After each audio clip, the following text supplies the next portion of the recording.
Baik, Assalamualaikum warahmatullahi wabarakatuh. Selamat pagi, selamat siang, selamat malam di mana saja teman-teman mahasiswa berada. Kita mulai lagi pertemuan kita berikutnya tentang hukum keuangan negara. Dalam hal ini kita akan bahas tentang dasar hukum keuangan negara.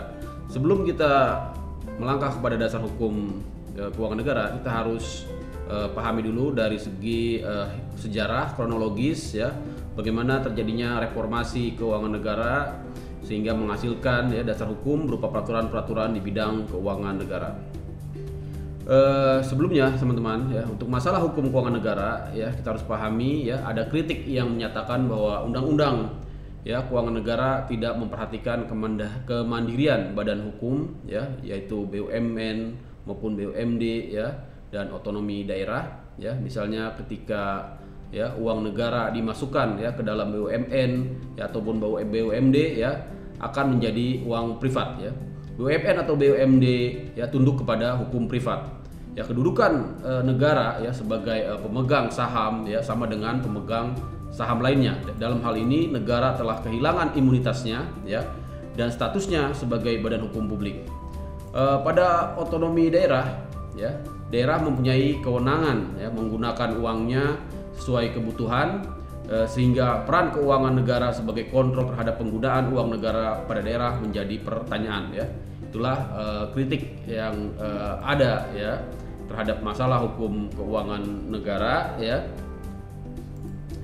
Nah, berikutnya teman-teman ya, terhadap masalah keuangan negara sebelumnya juga telah ada sejumlah ya, analisis ya, penelitian yang menunjukkan adanya kelemahan ya dalam pengelolaan keuangan negara, di mana ya tidak memiliki ya, tidak tersedia ya laporan keuangan, sehingga ya tidak bisa ya dinilai ya kinerjanya dibandingkan dengan negara lain ya.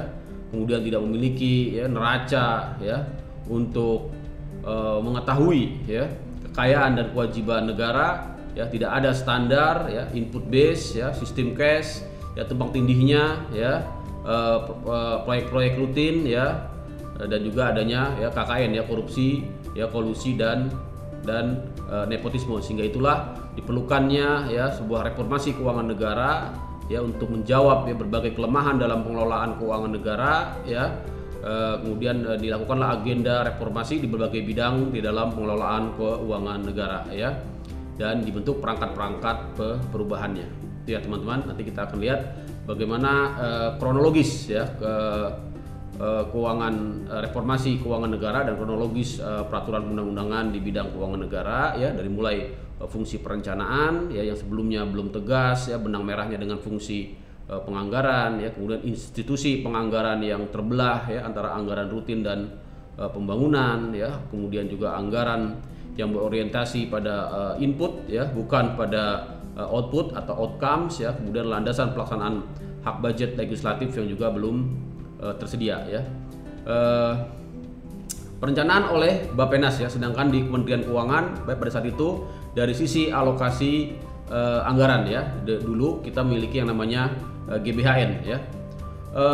Hak budget ya, bahwa DPR menyetujui APBN ya terinci sampai dengan program ya, kegiatan dan jenis belanja yang kemudian ya di amandemen ya tidak perlu sampai dengan jenis belanja ya, karena ya apabila DPR sampai dengan ke jenis-jenis belanja akan menimbulkan moral hazard ya. Untuk itu maka dilakukan amandemen ya terhadap Undang-Undang Keuangan Negara ya, di mana DPR ya hanya menyetujui APBN ya sampai dengan tidak sampai dengan tidak terinci sampai dengan program, kegiatan dan jenis belanjanya. Mekanisme hak budget misalnya ya, DPR tidak setuju ya terhadap kenaikan harga BBM ya. Di zaman Orba dulu ya, DPR ikut kata-kata dari pemerintah ya, maka di sini kita lihat ada peran DPR yang lebih yang lebih kuat ya di dalam fungsi budgeternya. Berikutnya ya, di dalam mereformasi keuangan negara ya, di mana kita tahu sebelumnya belum tersedia standar ya akuntansi bagi pemerintahan ya dalam hal laporan keuangan pemerintah, dan juga belum jelas ya otoritas ya pembuatan standar tersebut ya. Kemudian laporan keuangan juga hanya meliputi realisasi anggaran saja dan penyajiannya sangat lambat ya. Fungsi pemeriksaan juga kurang efektif dan tumpang tindih ya, sehingga ya standar akuntansi keuangan yang direformasi ya, sesudah reformasi keuangan negara itu mengikuti ya standar internasional ya, agar bisa dibandingkan dengan best practice dari negara-negara lain. Berikutnya ya, dulu ya kita mengenal bahwa fungsi finansial melekat di Menteri Keuangan sebagai bendaharawan umum negara ya, sehingga satuan-satuan kerja yang melakukan kegiatan ya meminta pembayaran ke Menteri Keuangan untuk disetujui ya. Dengan prinsip let the manager manage ya, maka fungsi ya KPA ya, PPK ya, kuasa pengguna anggaran ya, lebih optimal ya, di mana Menteri Keuangan ya hanya membayar atas perintah ya PA ya, tergantung ya PA pengguna anggaran ya, termasuk tanggung jawabnya ya. Kemudian juga di sini ya, dukungan pembiayaan alternatif yang belum tersedia ya setelah independensi BI ya, maka BI kita tahu ya independen ya, sehingga pemerintah tidak bisa mengendalikan defisit dengan mencetak uang ya, maka di sini kita lihat efeknya adalah pemerintah ya harus melakukan pinjaman ya, maka di sini ya dikembangkan juga instrumen pinjaman dalam negeri ya berupa surat berharga ya, SUN, SPN dan Sukuk ya. Kemudian kita lihat di sini kalau dulu adanya duplikasi dan akumulasi sehubungan dengan pemisahan anggaran rutin dan pembangunan ya, maka dilakukan reformasi di mana fungsi treasury ya, penempatan kas, perkiraan dan penarikan dana ya dilakukan ya dengan lebih baik ya, dengan lebih optimal. Berikutnya teman-teman, masih di dalam agenda reformasi ya, dari hulu sampai ke hilir ya, dalam hal reformasi keuangan negara ya, di mana perencanaan dan penganggaran ya adalah dalam hal ya menuju kepada target kinerja ya, disertai dengan pendanaan ya dengan prinsip money follow function ya. Jadi uang itu atau pendanaan itu ya harus berbasiskan kepada target-target kinerja dari mulai perencanaan penganggaran. Kemudian juga adanya reformasi ini ya di bidang pelaksanaan penganggaran ya. Reformasi di bidang pelaksanaan anggaran ya, di mana pejabat perbendaharaan ya dibedakan dengan ya pejabat yang dibedakan antara CFO dengan CO ya, Chief Finance Officer ya, dan Chief Operational Officer ya. Jadi dibedakan jadi antara pejabat yang mengeluarkan dengan pejabat yang nanti melakukan penganggaran. Kemudian sistem penerimaan ya, di mana cash management ya, kemudian dilakukan satu rekening ya, pencatatan aset BUMN, penjaminan aset, pemanfaatan, penyewaan dan lain-lain ya, kemudian ya LKPP ya, laporan keuangan pemerintah pusat, juga meliputi ya laporan aset, harta, utang, piutang ya. Dulu misalnya rumah dinas ya bisa dijual ke pegawai ya, maka di sini kita lihat adanya agenda reformasi ya, yang tujuannya tentunya untuk ya mencegah ya berbagai penyimpangan di dalam pengelolaan keuangan negara. Maka kita nanti akan melihat paket undang-undang keuangan negara di mana membingkai reformasi dari hulu sampai dengan ke hilir. Jadi itu ya teman-teman ya, kronologis bagaimana peraturan keuangan negara yang bersumber dari agenda reformasi ya, sehingga menimbulkan sejumlah perangkat perundang-undangan yang sudah direformasi ya, menghasilkan ya undang-undang keuangan negara yang merupakan perangkat reformasi di Indonesia.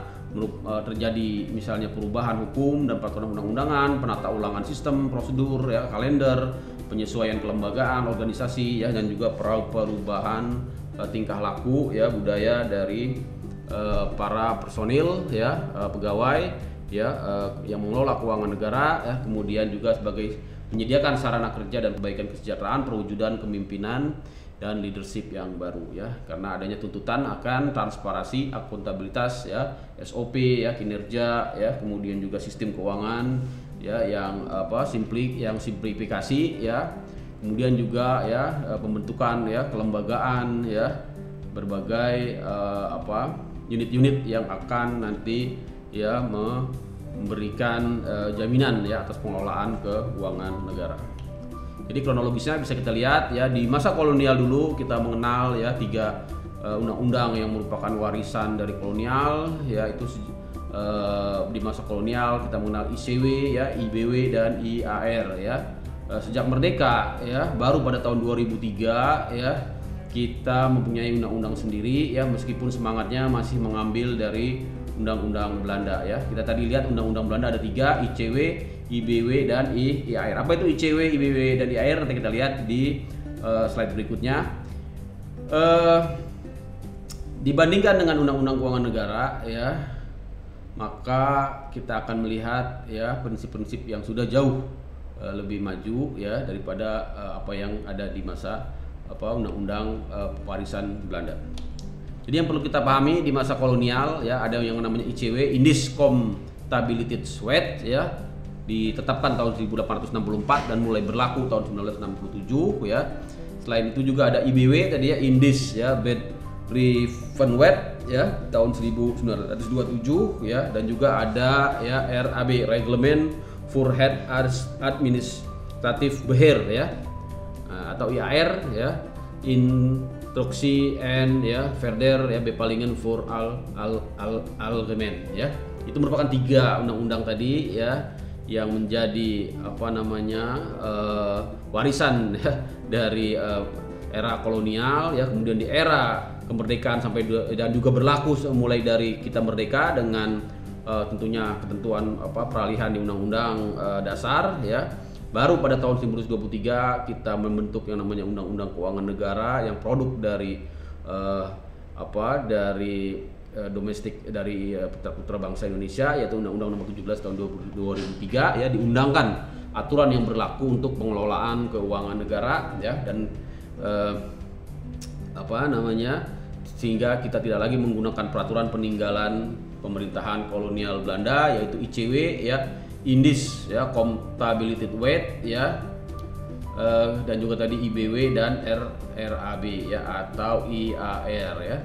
Sementara itu untuk pelaksanaan pemeriksaan pertanggungjawaban pengelolaan negara ya di dalam IAR ya, peraturan-peraturan seperti ICW, IAR, IBW dan RAB ya sengaja diciptakan dan dibuat oleh kolonial Belanda sebagai penguasa pada waktu itu ya, yang menjajah Indonesia saat itu, tentunya dengan pendekatan untuk menjaga kepentingan negara Belanda atas Indonesia.